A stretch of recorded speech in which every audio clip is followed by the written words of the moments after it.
Hello， 大家好嘛，又到咗莎拉有約呢個節目啦。今一集呢，我哋就會訪問呢一個好專業嘅人士。咁呢就係佢係我嘅好朋友 Francis。Hello， 你好啊 Sarah， 多謝你嘅邀請啊。唔好咁講，點解呢？我哋今日咧會邀請咗 Francis 上嚟呢，就係想講下，因為我知道而家現今嘅都市人對營養咧就好注重嘅，咁但係咧點樣去運用食物嘅營養咧？呢一科咧就真係要揾啲專業人士啦。多謝。嗱，好啊 ，Francis， 你可唔可以講解一下，即係例如話介紹下你自己啦，同埋點解會即係修讀營養學咁樣咧？都好啊，咁我係 Francis 啦，咁我係一個註冊營養師嚟嘅。咁因為我除咗做營養師之外咧，咁我自己第一個 degree 咧，其實都喺美國讀嘅，就係讀PR marketing。咁我第二個 degree 咧就係讀營養嘅。咁你哋會覺得哇，大佬風馬牛不相干喎，係咪先？但係點解你會走去讀營養咧？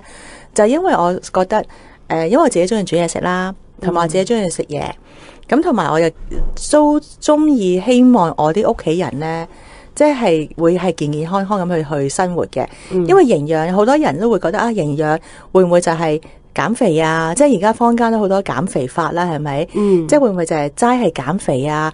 就冇諗過營養其實係我哋每日需要嘅嘢，我哋每一日都會接觸嘅嘢。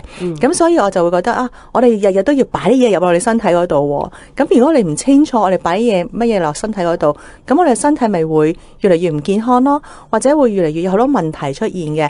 咁其實我係想讀營養學，就係因為我想去即係睇下，咦，邊啲好，邊啲唔好，冇話好唔好嘅，即係其實係邊啲係我哋身體真係必須要有嘅，有啲係我哋可以即係可以 cut 嘅，咁我就可以去讀呢樣嘢。咁大家即係希望我屋企人健健康康啦，朋友健健康康啦，咁亦都希望即係可以幫到其他人咁樣嘅。咁但係其實營養學即係如果真係修讀咧，要幾耐時間咧？哇，幾耐時間啊！咁我咧就個 degree 咧，我都讀咗成4年嘅。係。咁跟住我哋就要去實習啦。咁我哋喺美國咧，我哋就要喺醫院實習嘅。哦。係啊，我哋好似嗰時實習都差唔多要成280個鐘頭。咁我哋先至可以讀，即係叫做攞咗一個註冊營養師嘅資格咯。咁我哋而家每隔幾年咧，我哋都要即係去寫翻啲文啊，即係話俾佢哋聽，話俾美國嗰邊聽啊，我哋仲有接觸營養嘅，同埋我哋亦都有接觸而家新鮮嘅事物嘅。咁所以我哋就要寫翻啲理據話俾你聽，我哋仲有呢個咁嘅資格，咁我哋就要去 apply 翻呢個資格啦。即係一路咁續牌咁啊？係咪？即係可以當係，即係好似保險，佢哋每年都要唔知讀幾多個鐘咁樣。但係我哋就每2-3年就我哋要有個 proof 俾佢哋咁樣咯。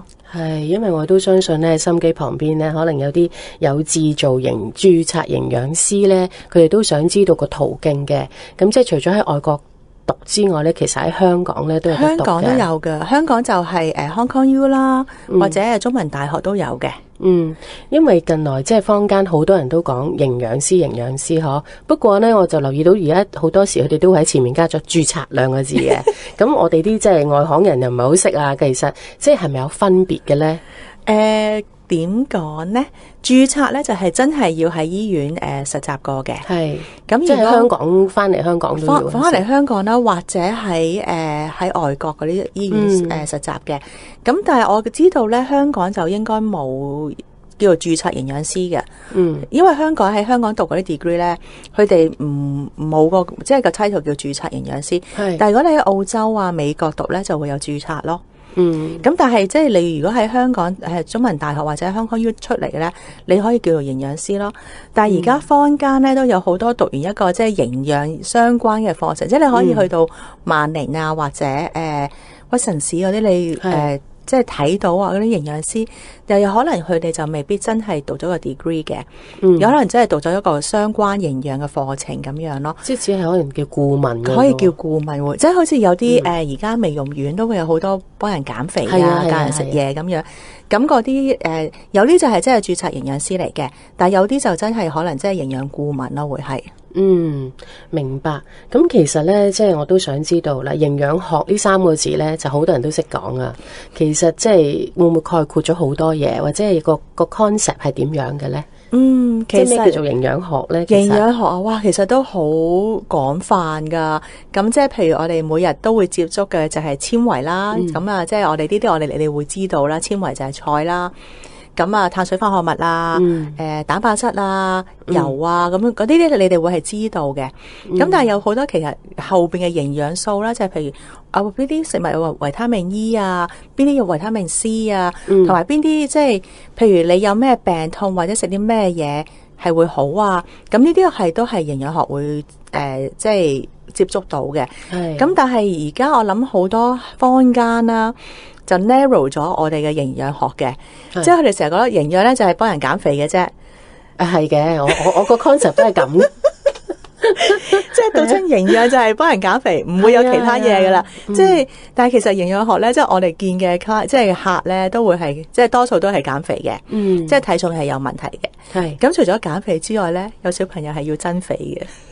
係啊，有啲真係營養不良嗰啲，營養不良嘅。咁但係而家即係而家普遍咧，就即係小朋友多數都嚟減肥嘅，就好少嚟增肥嘅，因為而家太豐盛啦，佢哋食嘅係冇錯。咁啊，同埋病痛啦，即係譬如心臟病啊、糖尿病啊，咁嗰啲咧都係需要營養去幫佢輔助嘅。咁譬如痛風啦，而家都好多痛風嘅例子出咗嚟噶，咁都係需要營養去幫佢去處理佢哋嘅病痛啦。咁亦都有除咗即係情緒啦、病痛啦，其實營養係好廣泛嘅，唔係即係齋一個體重管理就可以概括晒所有營養嘅知識咯，係。即係其實營養學嗰個 title 就呢3個字，但係其實佢 cover 概括嘅嘢就真係好多啦。係啊，即係有好多媽咪都會問，喂，我啲仔女又唔食乜，又唔食乜，即係有好多小朋友係即係好偏食噶嘛，你都知道係咪？咁佢哋話，哎呀，咁我哋點樣去幫佢食多啲菜啊？食多啲肉啊？即係我有啲朋友嘅小朋友真係唔食肉噶，就係中意食飯，就係中意食麵啊、意粉咁樣，咁我點樣可以補充佢哋啲蛋白質啊，或者補充啲纖維？咁我哋就會教佢點樣可以煮得好啲啊，或者加啲乜嘢落去，咁可以補充翻佢哋嘅必須嘅每日必須嘅嘢咯，會係。嗱，其實即係作為一個家長嘅我啦，即係我自己有2個小朋友，其實有時我都唔知道其實點樣先至叫做均衡營養。即係例如話我哋而家坊間，我成日聽人哋講營養素。咁究竟營養素係乜嘢呢？即係以我哋認知就係，係咪嗰個食物金字塔就叫做營養素裏面要有嘅嘢呢？咁係啦，其實係啲咩嚟嘅呢？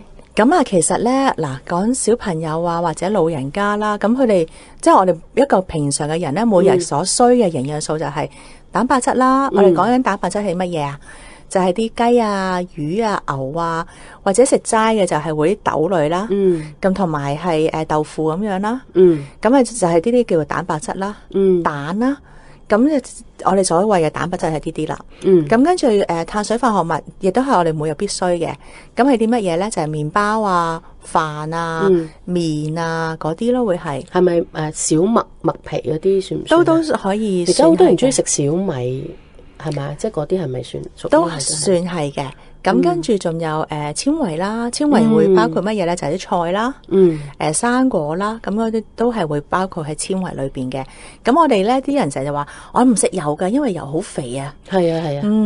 但係我哋需唔需要油咧？我想知道，你上過我堂嘅喎。哎呀，我諗要少少啦，係嘛，都要滋潤啲啦。冇錯啦。咁樣好似我哋點解要需要油啦？咁其實油咧，我哋係需要嘅。咁我哋想啲皮膚靚啲啦，光澤啲啦，咁啊要食油啦。咁我講緊食油，唔係即係成罐油倒落去。咁我哋講緊係即係我哋煮飯啊，或者撈沙律啊，都會落啲油嘅。好多種類喎，即係油其實有花生油、粟米油、芥花籽咁樣。即係我諗而家坊間有椰子油啦，又有唔知啲乜花油啊，米油好似係一隻米油啊，跟住又有啲葡萄籽油嘅。係啊。咁啊，永遠都係覺得花生油仲有咩油唔健康嘅，即係啲人粟米油啊，對，好多油都話唔健康噶嘛，係咪啊？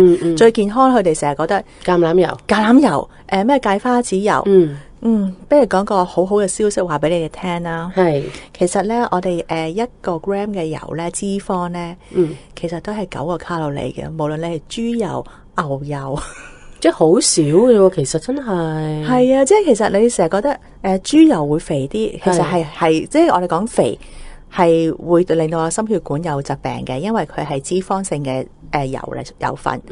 但係其實橄欖油咧都係9個卡路里嘅。哦，相反佢都唔少喎。係啊，所以你哋成日覺得啊，橄欖油我健康啲，你哋成日覺得健康啲，我就係咁食，係咁倒落去撈沙律。其實油咧始終都係肥嘅一樣嘢嚟噶。咁同埋講多樣嘢俾你哋知道啦。咁你哋食嗰啲乾果啦，係咪？乾果咪係即係 nuts 嗰啲啦，核桃啊嗰啲啦，果仁，果仁。其實嗰啲都係屬於係油類嚟噶。咁所以咧，佢哋都係咧一次只可以，即係我哋大概都係食10至12粒咁樣咯。吓，咁少嘅就原來。係啊，平時即係打開一包可以食晒成罐食晒，以為有益咪狂食咯，有啲人就會係啊。其實佢係有益嘅，因為佢有好多維生素，我哋身體係好需要嘅。咁同埋我哋所講嗰啲nuts 咧，即係果仁咧，其實係一個好嘅油嚟噶。佢亦都有維他命 E 喺裏邊，對你皮膚啊、心血管都係好嘅。係，但係食得多咧，始終都係唔好嘅。咁同埋點解話有啲人會便秘嘅話咧？咁我哋會教佢哋去食啲乜嘢咧？芝麻糊啊、合桃糊啊、杏仁糊嘅。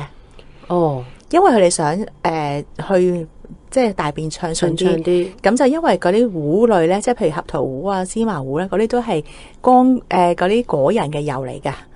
咁所以係嗰啲油咧，就會令到你條腸咧滋潤咗，即係啲輕瀉嘅作用啦，就係。咁咪例如夏威夷果仁或者係腰果咧，呢啲算唔算係都歸埋嗰個？都歸埋嗰類嘅。但係都唔可以即係食得太多。一次過只可以食10至12粒。咁要記住先，要數住先。數住先。但係我諗你好多人都一開咧就會覺得食鬼晒佢，你好少真係會去數咯，會係。咁好啦，其實即係有啲人就話啦營養係咪有個指標嘅咧？其實即係叫營養指標咁樣，即係可能我諗係相信係你每日要攝取幾多嘅營養量先足夠咧。例如老人、成人同埋小童。孕婦我諗都唔同嘅。咁其實我哋有一個好 basic 嘅每一日我哋所需嘅卡路里啦，我哋會計。咁就係譬如我哋幾重啦，就最簡單一個方法咧，就食翻10。譬如你120磅嘅，咁你乘翻10咧，你就每日所需就係1200個卡路里咯。我就咁將自己嘅體重乘10啊？係啊，呢個係最簡單最 basic 嘅。哇！如果200磅好肥，都係要乘10就知底自己。但係你最好即係，譬如呢個係最 basic 嘅，因為我哋每個人咧坐喺度睇緊電視，或者係打緊機，其實我哋都係消耗緊我哋嘅卡路里嘅。咁呢個係我哋最 basic，我哋唔喐嘅。咁之後我哋攤喺度做一個肺清，咁樣嘅話咧就會每日乘10就 OK 嘅。但係如果你有活動咧，譬如我行去巴士站有翻工嘅，咁咪會將呢個譬如120磅乘10再乘1.1，呢啲就係我哋最 basic 嘅運動量咯。我哋所謂，即係我哋只不過係一個OL 啦，行好少嘅，咁會係乘翻1.1咯。但係如果你係有運動嘅，譬如跑步啊、帶氧運動啊，有做 gym 嗰啲咧，就會乘翻1.2或者1.3咯。睇下你嗰個運動量係幾多咁樣咯。咁但係即係老人家會唔會係要食少翻啲？小人家孕婦又話要多啲。孕婦咧，我哋多數咧就會乘翻去1.5嘅。成個倍數就多啲。係啦，因為佢哋所需嘅蛋白質又唔同我哋一個正常人啦。咁同埋佢所需嘅其他嘅熱量都會多少少嘅。咁同埋講翻孕婦啦，即係我哋中國人都，我諗你都會清楚噶啦。哇！你一個人食2個人嘅嘢，梗要食多啲啦，係咪啊？即係雞又食多2嚿，魚又食多成條咁樣，係咪？即係好多老人家都會咁同啲新抱講嘅，絕對係，係咪啊？其實咧係唔需要嘅。因為佢哋覺得哇，你食一份嘅食物，兩個人 share 噶嘛，咁樣。係啊，即係我哋會講同人，即係同啲孕婦媽咪咧就講，你哋其實每一個，即係我哋會我哋當佢10個月嘅即係懷孕期啦，頭3個月咧其實係每日只需要多150卡路里嘅啫。哦，150卡路里係講緊一塊麵包加一塊芝士或者一隻雞蛋嘅啫，即係食一份三文治就夠啦。係啦，食多啲樣嘢，但係如果唔係咧，就會即係有啲媽咪即係懷孕嗰時係會重好多嘅咯，會係。咁我哋都俾翻個 basic 啦。好啊。咁嗱，如果你真係懷孕前咧，你係好瘦，即係已經係一條竹好瘦嘅。咁咧，我哋就會盡量俾佢係可以重3至40磅。哦，即係好瘦啊，係真係好標準好瘦嗰啲啊吓。咁一個正常嘅咧，我哋就係最多都係20至30磅。但係如果你懷孕嗰時，其實已經係肥噶啦，已經係叫做咧。咁咧最好咧就係，因為我哋好驚咧會有呢個妊娠糖尿病啊。係。咁即係如果肥嘅媽咪咧，亦會可能會有呢個趨向嘅。咁令到 BB 咧都係唔健康嘅，即係令到出世嘅 BB 咧都。當佢出世嘅時候咧，都會有可能會有糖尿病到佢大嗰陣時。咁所以我哋就唔會有呢件事，即係希望唔會有呢件事發生嘅話咧，咁我哋同啲媽咪咧就會即係會肥嗰啲媽咪咧，即係已經係懷孕嗰時已經係其實肥嗰啲咧，我就會俾佢哋15至20磅係最頂籠噶啦。即係話其實都好多懷孕嘅孕婦都會去睇營養師噶喎。都會嘅，因為佢哋想自己健康啦，同埋想 BB 健康，同埋亦都佢哋想佢哋第日即係餵奶嗰時咧，就會係輕鬆啲咯，會係啊，其實真係。以前都冇諗過話啊，其實要控制個體重啊，或者啊，原來 BB 會有妊娠糖尿噶喎。因為其實即係而家坐喺你身邊嘅我咧，我就係啦，即係我自己嗰陣時係冇諗過原來係要計數嘅，即係以自己嘅體重，你 maximum 最多都係重30-40磅好啦咁。咁但係嗰陣時唔識啊嘛，又未遇到你啊嘛，咁所以咧就淨係知道。即係老人家又食多啲啦，咁哇真係超重得好緊要，可能真係肥成50-60磅，跟住去健康院飲糖水，咁就會 check 到有妊娠糖尿咯。啊，咁之後就真係好擔心啦，因為當然啦，醫生或者個護士都會同你講，你其實托完 BB 之後呢，你會正常翻嘅。即係未有咁快變有糖尿病，但係你第日會有糖尿病嘅機會亦都係會增加嘅。係啊，高50%啦，佢會講。係啊，咁但係嗰時已經 too late 啦，都已經妊娠糖尿咗。咁所以其實我覺得真係一個好好嘅知識咧，即係而家你俾到個咁好嘅信息，我諗即係收音機旁邊一啲即係孕婦媽咪咧，自己都要留意下控制個體重。即係呢啲嘢係長遠嘅，就唔係話只係好短時間。要10個月咧，我要制住自己啊咁樣。係，因為影響原來好深遠咯。係啊，同埋即係啲人有糖尿病咧，佢哋都會好擔心。哎呀，我係咪要成世食藥啊？或者係咪成世要去打針啊？因為有啲人即係好犀利嘅糖尿病嘅時候，佢哋咪會喺個肚度打針嘅。係。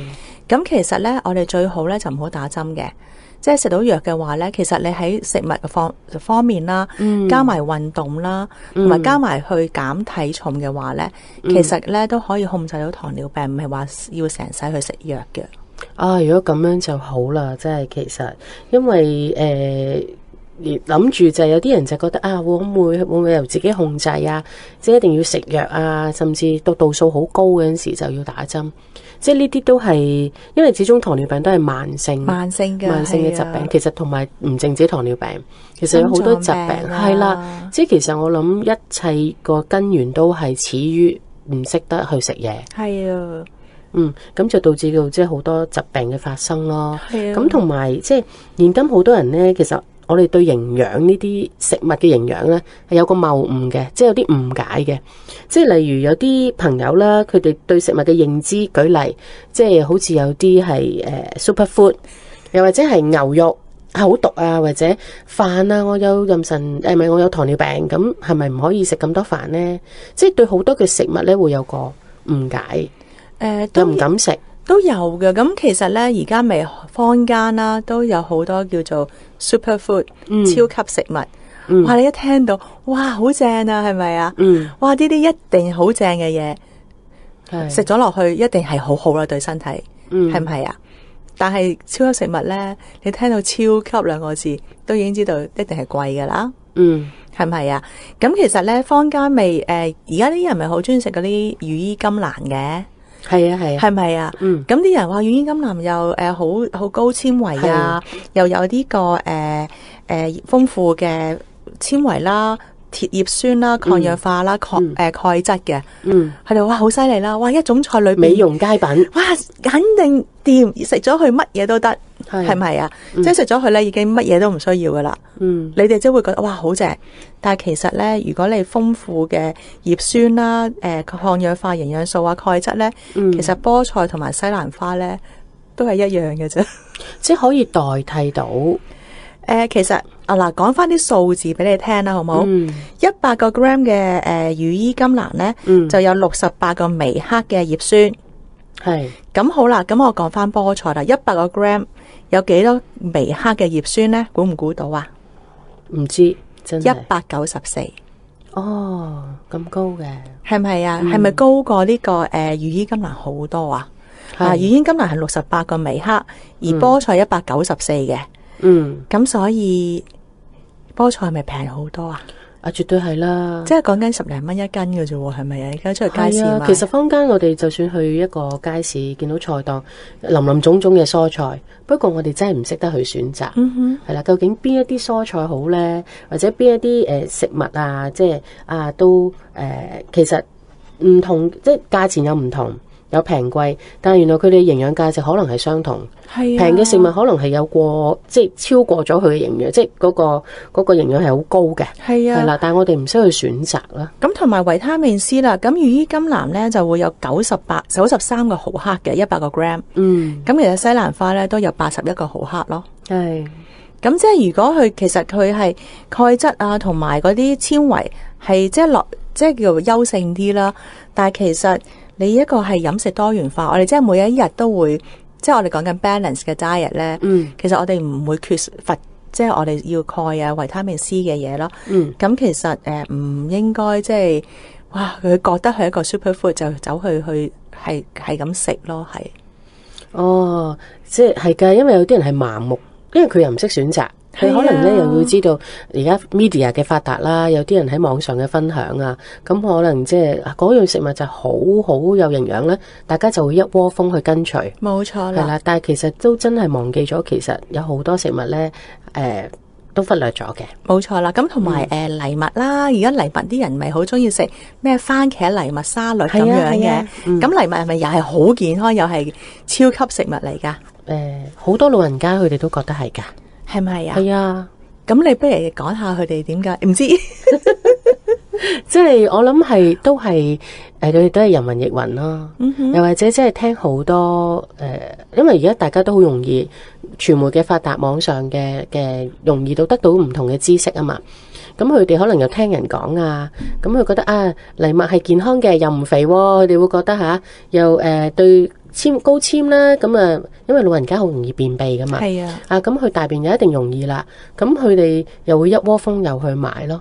但係其實即係好多人咧，唔似話即係咁專業，即係真係樣嘢淨係聽呢樣食物好就會去買，嗰樣食物好就會去盲目咁買。真係其實任何都市人都會咁樣做，即係包括我自己有時都因為唔係咁全面噶嘛，有時對營養或者食物嘅營養係咪真係得知咁多咧？咁淨係聽人哋講對小朋友好，對邊樣好，我哋就會去買咯。就去買。咁我講翻藜麥啦。咁藜麥咧個蛋白質咧就係好正嘅，咁可以提供人體所需各種嘅氨基酸啦。咁係一個好優質嘅植物性蛋白質嘅。係。咁你一聽到係植物性蛋白質咧，咁其實我哋人體即係我哋一個身為我哋一個人啦，人類咧，其實呢個植物蛋白質咧係其實我哋未必吸收到嘅。咁同埋佢有豐富嘅鐵質啊、鋅質啊、同埋硒質同埋維他命 E 嘅。咁咧，咁如果你唔係一個素食者嘅話咧，其實我哋一個係食肉獸嘅話咧，咁其實我哋係唔需要再去吸收呢個即係 extra 嘅藜麥嘅蛋白質咯，叫做。咁如果你想話佢纖維都係豐富嘅，咁其實糙米啊，咁其實佢哋嘅性價都比較高啲嘅。係。咁同埋維他命 E 啦，咁維他命 E 頭先我都講過啦，我哋都會有食油嘅，即係我哋都會用油去煮嘢食噶嘛。咁其實我哋維他命 E 都唔會去缺乏到咯。咁但係如果你真係一個素食者嘅話，咁其實我都會建議你每日都係食啲藜麥都會好嘅，即係會因為佢哋都好需要蛋白質嘅，因為我哋人體係一定要係需要蛋白質去運作嘅。咁其實你話優質嘅蛋白質咧，其實雞蛋咧都已經係一個好優質嘅蛋白質嚟嘅。但係其實咧，原來啲食物咁優質有嘅營養咧，原來煮法都會影響到佢嗰個營養嘅營養度有幾高嘅，係咪咧？其實係噶，係啦，係啊。咁因為咧，我哋其實有好多好多嘅主題，即係陸續咗好豐富嘅內容啊。咁我哋咧休息一陣，轉頭翻嚟咧再繼續啊。好啊。我哋又翻嚟節目啦，咁啊 Francis 啊，我哋先頭咧就講開咧喺蔬菜方面，你就講咧，其實即係除咗羽衣甘藍有營養之外，其實有第二啲嘅蔬菜咧就更加有營養，例如菠菜同埋西蘭花一樣啦。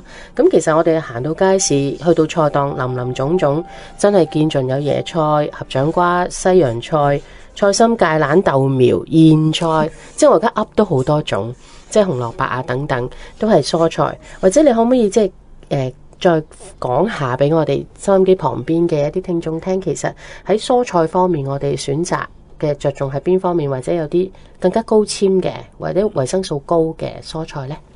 我諗每一個人嘅吸收能力啦，或者係佢哋需要嘅嘢都係唔同嘅。咁譬如即係如果一個需要去多啲纖維嘅，想去廁所舒服啲嘅，咁可能就會去食呢個椰菜啦。我講緊椰菜係圓形嗰種椰菜喎，係即係一個波，一個波，唔係福建花嗰隻。福建花係福建花好像好類似，不過佢就散開，就唔係成個椰菜成個波咁樣嘅。嗰個叫椰菜花，係啦。椰菜係成個好似生菜嗰種嘅。係啦，係圓嘅，好似成個波嘅椰菜。咁樣呢個咧椰菜咧就係好高纖維嘅，但係我諗我哋中國人其實都少食椰菜嘅，係咪？泰國菜咪成日要炒椰菜咯。係啊，咁其實呢個都好高纖嘅，同埋佢係屬於呢個十字花科嘅植物嚟嘅，咁所以係好有益嘅。椰菜啦，呢個西洋菜啦，咁其實西洋菜都係好有營養價值嘅，但係我哋中國人咧就會好少食西洋菜。因為有啲人會唔中意陣味啦，有啲人又淨係識煲湯啦，煲老火湯咯，即係啊。咁其實咧，我哋喺外國咧，西洋菜可以嚟做沙律嘅。我都見過有嘅，但係就香港啲西洋菜咧，就因為佢哋種植嘅方法咧就唔同外國嘅，咁啊最好就唔好用我哋中國人嗰啲西洋菜嚟做沙律。咁啊，西洋菜就即係叫做熟咗去食會好安全啲啦，喺中國即係我哋香港嚟講嘅。係咁，仲有咩菜係纖維高咧？瓜類啦，我講緊係嗰個矮瓜啦。係啊，矮瓜其實營養素都係好高噶，咁同埋佢食埋個浸皮咧係更加好嘅。總之係越深色嘅菜咧，我講緊越多顏色嘅菜，即係譬如矮瓜啦，三色椒啦，嗰啲其實啲顏色越嚟越深啊，或者係好 colourful 嘅咧，其實嗰啲營養素都係高嘅。其實仲有邊隻係對腸胃好咧？就係嗰個叫做咩？天葵，嗰個叫做 okra 係乜鬼？秋葵係啦，都係個，但係佢裏面散散地咁噶嘛。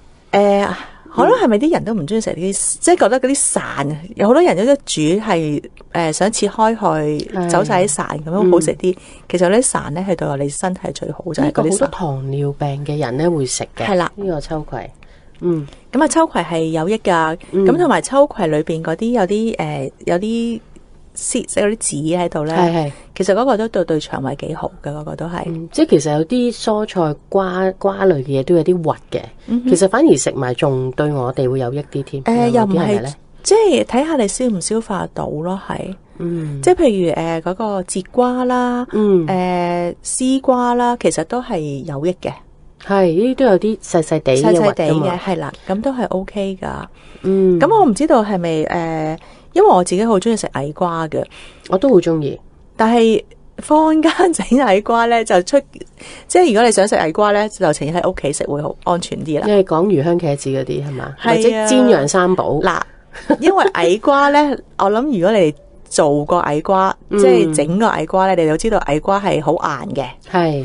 咁如果你要矮瓜腍嘅咧，你就要煮好耐。咁如果你即係喺出邊街外食嘅矮瓜咧，佢哋點樣煮腍佢咧，就會炸佢啦，即係會經走一走油。咁樣去索。嗱，你記住一個矮瓜咁硬嘅。咁如果要到去腍嘅話咧，佢咪會索好多油先至會咁腍咧？咁所以咧，你就知道嗰嚿矮瓜要索咗幾多油先至會變到咁腍咯。咁所以如果你坊間即係喺出街食矮瓜咧，就係一定肥到咧，即係經過好多油去煮嘅。係。咁所以如果你喺屋企自己煮嘅話，其實你飛水咧已經係好好噶啦。出一出水，跟住蒸咯，有啲而家蒸啊，或者你係用蒜蓉蒸啊。其實我哋屋企咧有一個矮瓜嘅煮法咧，係我覺得幾好食嘅。好啊，分享下。嗱，咁我哋就會將成條矮瓜咧連皮蒸咗佢，係蒸熟佢。跟住好似嗰啲叫做乜嘢手撕雞咁樣搣開一絲絲，係溝嘅黃色嘅芥辣落去食。哦，呢個新食法喎。係啊，係好好食噶，你哋試下。即係蒸熟佢，係啦，然後就撕開，係啦，然後就滗啲就咁芥辣落去，黃色嘅芥辣落去食。哦，呢個新食法真係要試下喎。可以試下，幾好食噶，同埋唔肥咧。唔肥啊，好健康啊！呢個食物呢個係好健康噶。所以可以試下咯，係。係啊，咁仲有啲乜嘢可以有啲咩新煮法啊？新煮即係蔬菜，因為有時嗱，我哋知道咧就係而家就算喺我哋平時見到嘅電視廣告咧，都叫我哋蔬菜唔好過度加熱。係咪嘅咧？其實咧，過度加熱啦，除咗個樣唔靚，你哋都應該清楚嘅。譬如你去灼碟菜心，老人家佢哋要腍嘅，係。咁你會點啊？嗰個菜心會變成咩樣？黃晒咯，黃晒、乳黑晒，係咪啊？不過我又會，如果灼菜，我會落啲糖噶，係咪唔啱噶？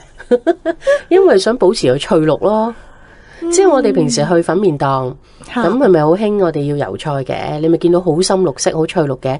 呢個方法係即係油鹽水，跟住加啲糖咯。咁就令到嗰啲菜唔會黃得咁快啦。咁樣啊？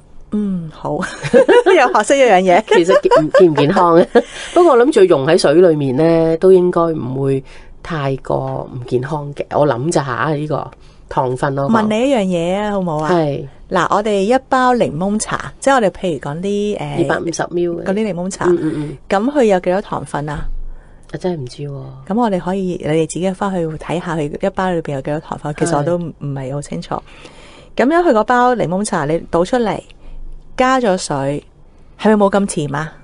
應該係啦，係嘛？係咪啊？照邏輯性應該係。邏輯性係咪啊？咁但係個糖分有冇少到噶？都係咁多喺翻度，不過只係水分多咗啫，係嘛？係啦。哦，明解。咁所以咧，即係你就要諗下，喂，我一包之後當你嗰個檸檬茶嗰個糖分係有10個 gram 嘅，咁你倒佢出嚟，再加水，嗰10個 gram 會唔會冇咗噶？你應該唔會啦，都係翻到啊嘛，只不過係冇咁甜，因為你加咗水喺翻度，係咪？係，因為佢冇咁甜，點解啊？因為我哋加咗水落去啊嘛，係。咁所以你加咗糖落個水嗰度，其實嗰個糖分都係一樣嘅啫。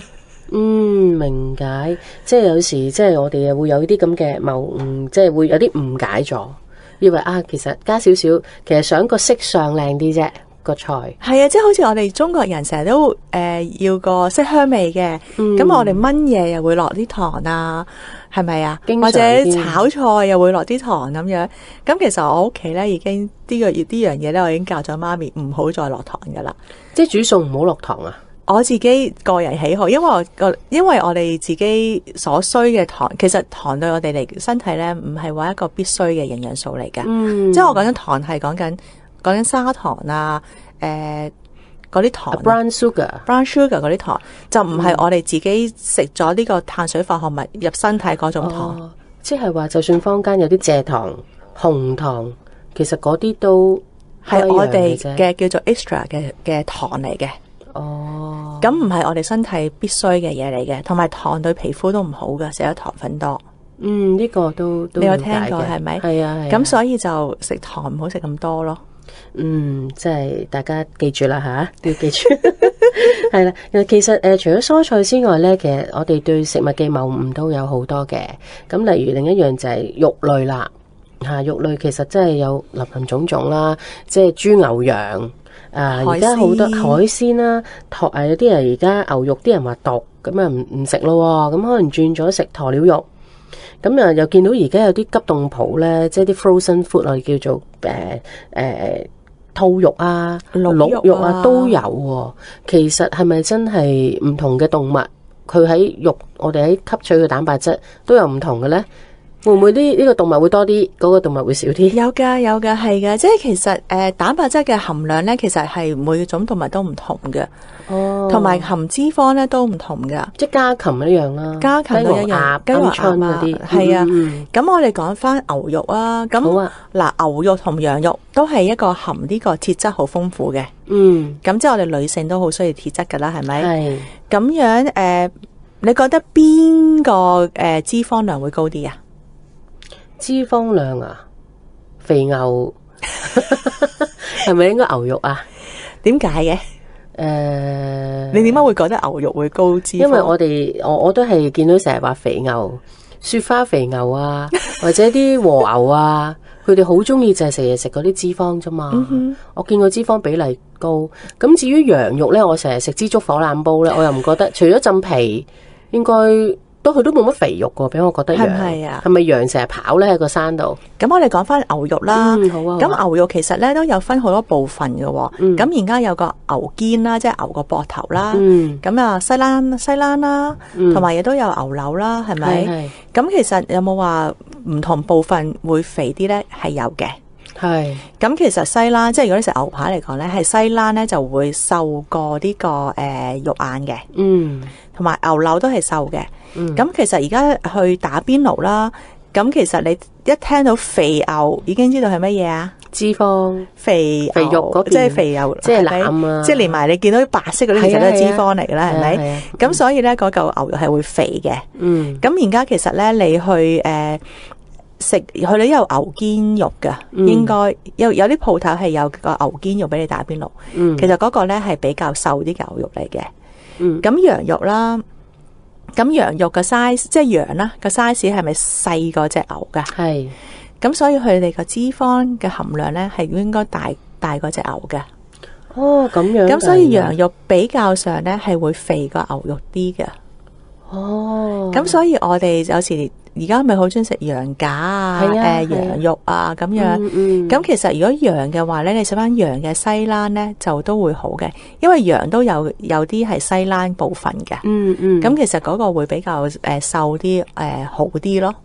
哦，原來係咁樣嘅，即係其實就因應佢個 size 係啦嚟到衡量佢個脂肪成分，即係好似雞同乳鴿啦。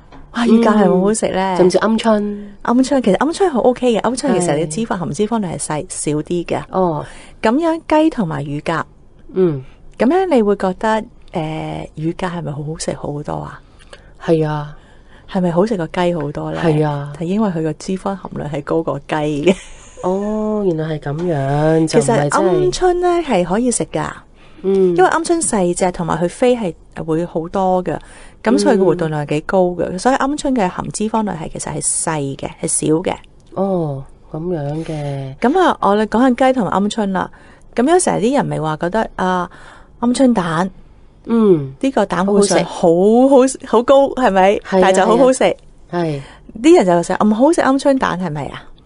係啊，以前即係我細個，我哋冇乜零食啦，中意食鵪鶉蛋。係咪？但係好食咁多啊，咁樣。好高膽固醇嘅，好肥嘅，係咪啊？係。咁但係其實咧，佢係個含嘅膽固醇咧係細過呢個雞蛋嘅。哦，係啊，但係點解佢哋成日覺得佢膽固醇高咧？就係因為佢嘅 size 細。即係佢嘅比例上咧，雞蛋同埋佢咁，其實雞蛋咁大隻含嘅膽固醇咁多，其實係好少咯，但係佢咁細隻含嘅膽固醇其實係細嘅，少過個雞蛋嘅。但係你就會覺得啊，咁細隻咁多，你會覺得佢好勁咯。其實佢係 OK 嘅。哦，原來係咁樣，咁即係大家都不妨唔需要太擔心啦。中意食鵪鶉蛋嘅人可以食多啲，食多少少。咁其實而家即係美國嗰邊都話而家膽固醇咧都已經唔係一件我哋需要去注重嘅嘢嚟嘅。即係其實我哋嗰陣時誤解咗。係啊，即係以為唔好食咁多蛋黃啊，淨係食蛋白啦咁樣，原來唔同噶喎。即係出咗嚟嗰個情況，原來起碼首先就係雞蛋其實唔係咁高膽固醇嘅，係啦，啲人太驚啦以前，咁就變咗嗰個而家變咗啲人咧就係會食多咗雞蛋，咁但係我哋會唔會話雖然可以食多啫，有冇話一日其實都唔好多過幾多隻咁樣咧？其實有好多嘢咧，我建議咧，因為我自己都好中意食雞蛋嘅，咁我都會因為我都會即係食一隻雞蛋嘅，係，咁所以一個禮拜食7隻雞蛋係 OK 嘅，咁但係啲人即係好多嘢都係最好就乜嘢都唔好過量咯，適可而止，適可而止。咁你哋都會覺得菜好健康，我成日食菜係咁食菜。減肥嗰啲咪淨係雜菜食咯，即係成煲菜咁去食。係啊，咁其實你知唔知有冇聽過一個叫做 fiber overload 啊？即係你即係偏重一邊，即係你係食纖維食得太多啊，你個身體消化唔到咧，其實你都會便秘嘅。其實食得菜多都頂住噶個胃，我哋有時都會覺得。同埋即係你食得菜多，纖維多得滯咧，你可能都會有便秘嘅。哦，同埋你成日都會覺得菜係健康，但係菜都有卡路里噶，唔代表食菜係一定會瘦噶。哦，咁樣，即係又係謬誤啊！我自己都覺得食菜，以為其他唔食啦，又唔用油嚟烚，一定瘦添。係啊，因為好多人都係叫走油，或者搵杯水呢。我見過啲過度，哇！真係減肥分子呢，佢哋係出街食任何嘢都搵杯熱水浸一浸先，去咗嗰啲油，就諗住咁樣就一定唔肥啦。咁樣，其實呢。佢係去咗表面嗰層油咯，即係我譬如炒菜嗰陣油，你咪會去咗佢咯。但係其實嗰啲油已經入晒去嗰條菜啊、嗰啲肉裏邊噶啦。哦，其實係都冇乜分別嘅啫。明白，就好似我哋講緊雞蛋啦，先頭啦，你話雞蛋其實即係都可以唔使話咁驚佢膽固醇高啦。咁同埋以我哋認知咧，就係原來蛋黃咧先至含嗰個蛋白質先係最高。其實蛋白。係蛋白，但係因為蛋黃裏邊咧有個磷脂啊，其實對你個腦咧係好好噶，即係小朋友食雞蛋咧食蛋黃係對佢哋嘅腦嘅發育咧係非常之好嘅。所以即係小朋友起碼每一日都食隻烚蛋就會好啲啦。係啊，但係有時蛋黃就已經驚住蛋黃佢哋即係會消化得唔係咁好啫。難啲消化咁解嘅啫，即係都係唔好過量啦。咁但係而家又興食鴨蛋喎，好似係嘛？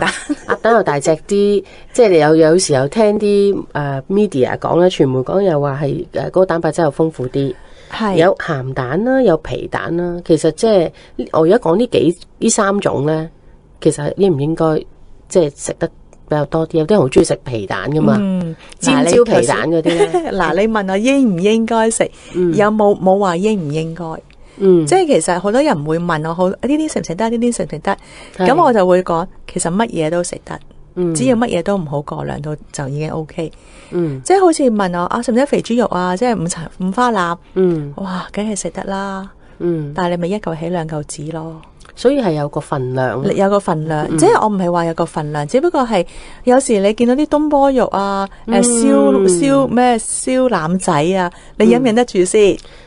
唔忍得住嘅，咁啊係咯，咁梅菜扣肉，咪係咯，一嚿起兩嚿止。咁你炸子雞嗰個皮，哇，我都自己都食一塊，係啊，一定會食一塊。咁你就係食一塊咯，就唔好話食多咯，會係。咁你燒鵝啦，燒鵝皮。忍唔忍得住先？又係忍唔住，脆卜卜咁樣幾好食啊？係咪？咁你又係食一塊？咁你唔係日日食嘅話，你唔係一個禮拜日日都去食燒鵝皮啊、雞皮，其實一塊半塊真係冇所謂。即係起碼咁樣都舒服啲。有時真係覺得人生苦短，有好多嘢都唔食得嘅時候呢，即係尤其是對一啲有長期病患者嘅人，佢哋都覺得好慘嘅。即係例如話，我哋又講翻糖尿病，咁佢哋又覺得呢樣又唔食得，嗰樣又唔食得嘅時候，即係其實食肉對個心理影響對個病情都係好有影響，好有影響。即係係啊，你唔好講糖尿病或者嗰啲長期病患，我哋一個人成即係譬如我哋要控制體重嘅，咁我哋就話，我又唔食得飯，又唔食得肥豬肉，又唔食得雪糕，又唔食得蛋糕，又唔食得糖水啦，又汽水都唔飲得。咁你又人生有時哇天氣咁熱，你都想走去麥當勞買杯汽水飲嘅係咪？咁你咪去買啦。咁汽水可以有 Diet Coke 啊、Coke Zero 啊，而家唔係有隻 Coke Plus 嘅，咁你都係一個好好選擇嚟噶。咁你咪過咗呢個滿咗個心癮，滿咗心癮啦，係咪？咁雪糕啦，咁你唔會話日日都走去食杯雪糕嘅，係咪先？一個禮拜一次咧，去麥當勞買個嗰個即係嗰啲雪糕食，有咩問題？冇問題噶喎。咁你咪日日食啊嘛，你咪成桶雪糕不喺度係咁食噶嘛。你食少少，你過咗個口癮，其實你已經好舒服，咁你咪又可以一頭半個月之後先再去食咯。咁都係嘅，即係我覺得有時以我覺得就係有一定嘅劑量，即係如果某啲食物真係覺得佢冇營養，除非你真係暴食去到即係個頂點，咁就真係冇益啫。咁其實食少少應該都無傷大雅。我講翻個例子啊，咁我有個客人咧，佢好乖嘅，真係我俾乜嘢，我真係教佢點樣食嘢咧，佢係真係跟足晒，佢瘦咗40磅。哇！但係要幾耐時間啊？都差唔多6個月到啦。哇！咁好犀利喎！好犀利，佢真係好乖啊！即係佢幫我量好晒所有自己要食嘅嘢，真係量去磅。佢話心諗，我真係冇乜客人，即係冇乜客人咧，真係咁乖嘅。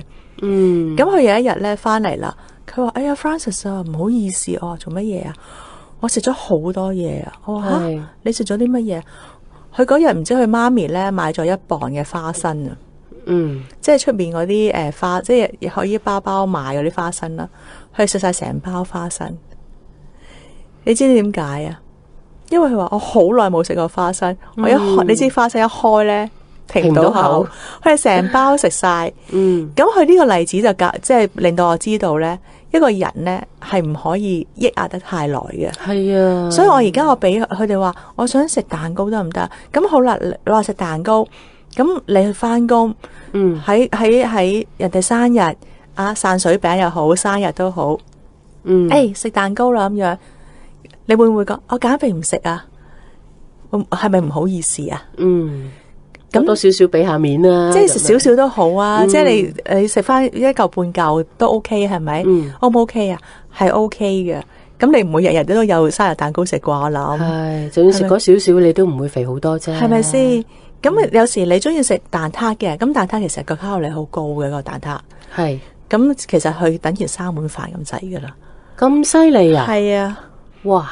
咁我哋有時食起上嚟好開心嘅，係咪先？咪想6碗飯。咁其實你咪去食下咯，一日1次半次冇所謂噶。咁你自己今日食咗個蛋撻啦，今晚咪食少啲嘢咯，唔食少碗飯，咁樣會唔會又都可以 balance 翻呢？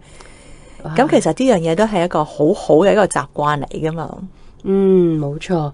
哇，即係其實一講起營養學咧，收唔到添啊，真係。係咪啊？咁既然今日難得邀請到阿 Francis 咧，我就真係好想你下一集咧都繼續上嚟接受我嘅訪問，因為我都相信咧收音機旁邊嘅聽眾都好想繼續聽，因為即係其實我哋仲有好多咧食物咧，我好想知道，即係例如話米啦，我哋經常食噶啦，即係尤其是我哋中國人啊，成日都要食米啊，一啲嘅選擇啊，海鮮啊。咁同埋其實一講起營養，其實有好多嘢都想知嘅。